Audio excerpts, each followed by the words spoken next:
Assalamualaikum warahmatullahi wabarakatuh. Perkenalkan, nama saya Naila Syaida.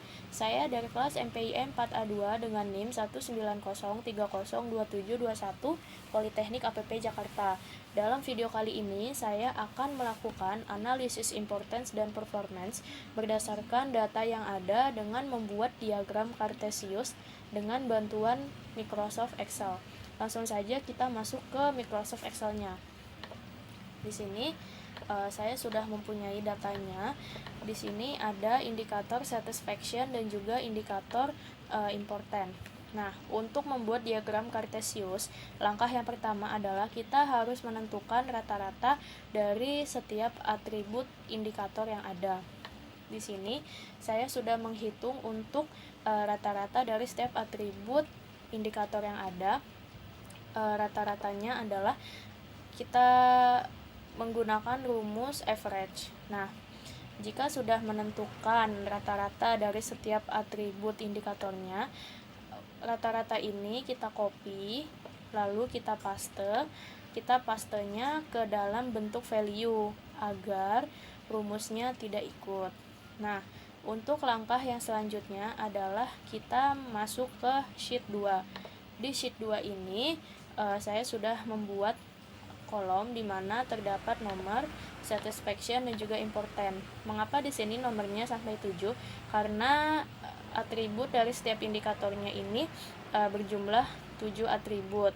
Nah, untuk satisfaction-nya ini kita copy lalu kita masukkan ke dalam kolom yang satisfaction. Kita paste dan untuk bagian importance-nya juga sama, kita copy lalu kita pastekan. Nah, setelah kita copy paste seperti ini, kita menentukan rata-rata dari masing-masing indikator. Nah, seperti ini.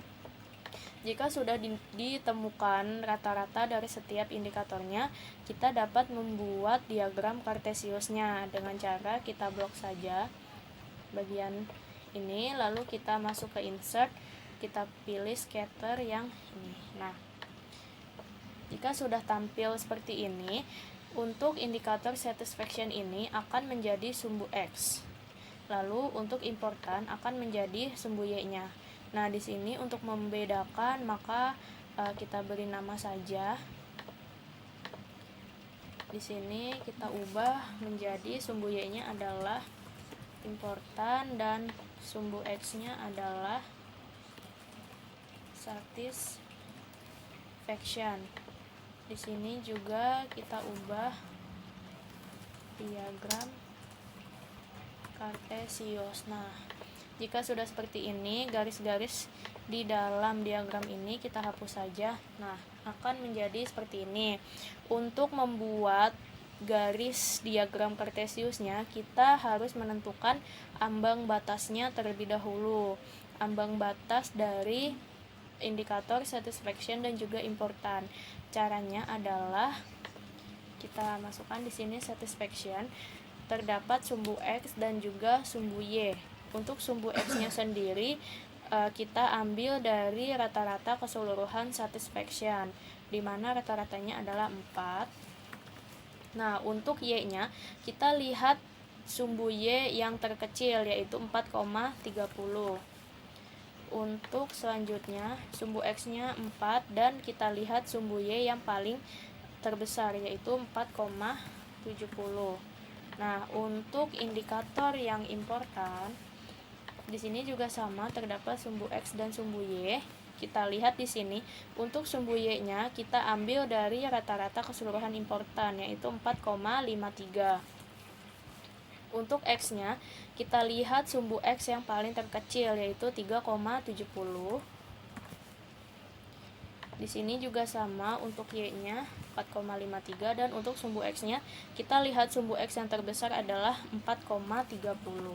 Nah, jika sudah jadi seperti ini, langsung saja kita masukkan ke dalam diagram Kartesiusnya.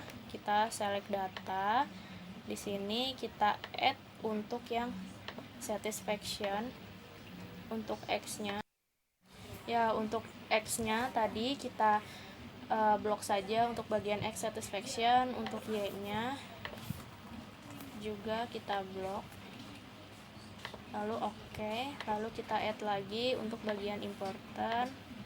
X-nya kita blok dan Y-nya juga kita blok. Nah, kita oke. Nah, akan menjadi seperti ini. Nah, selanjutnya adalah kita harus menarik garis dari ambang batas yang sudah ditentukan tadi. Nah, caranya adalah kita klik saja, kita masuk ke line color, pilih yang solid line, lalu close, line color, solid line. Nah, maka akan terbentuk garis diagram Cartesius seperti ini. Nah, untuk menentukan indikator mana saja yang masuk ke dalam kuadran A, B, C, dan D, maka kita harus merapihkan garis dari diagram Cartesius ini. Caranya kita klik ini 2 kali, lalu di minimumnya, untuk yang satisfaction di minimumnya kita ketik 3,7, untuk di maksimumnya adalah 4,3. Nah, untuk di bagian yang sumbu Y-nya, importantnya, untuk minimumnya adalah 4,3 dan maksimumnya adalah 4,7 seperti ini. Nah, akan terlihat dengan jelas indikator mana saja yang masuk ke dalam kuadran A, kuadran B, kuadran C, dan kuadran D. Di sini kuadrannya kita beri nama saja agar lebih jelas. Di sini kita copy. Ini diagram A, diagram B. Lalu ini adalah diagram C, dan ini adalah diagram D-nya.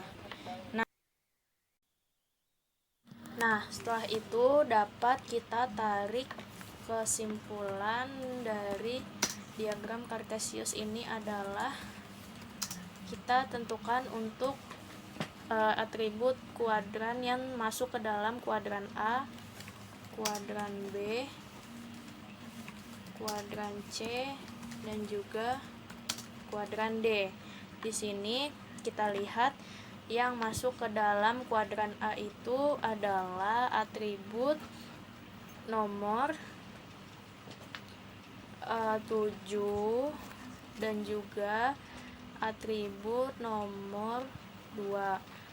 Dan untuk di kuadran B, itu yang termasuk ke dalam kuadran B adalah atribut nomor 6, atribut nomor 3, dan juga atribut nomor 1. Nah, terdapat 3 atribut yang masuk ke dalam kuadran B. Lalu untuk kuadran C terdapat 1 atribut saja, yaitu nomor 4, dan di kuadran D juga 1, yaitu nomor 5. Nah, ini adalah hasil dari kesimpulan diagram Cartesius yang telah kita buat, di mana di kuadran A terdapat 2 atribut, kuadran B terdapat 3, kuadran C 1, dan kuadran D 1. Cukup sekian video yang dapat saya sampaikan, semoga bermanfaat, kurang lebihnya mohon maaf. Wassalamualaikum warahmatullahi wabarakatuh.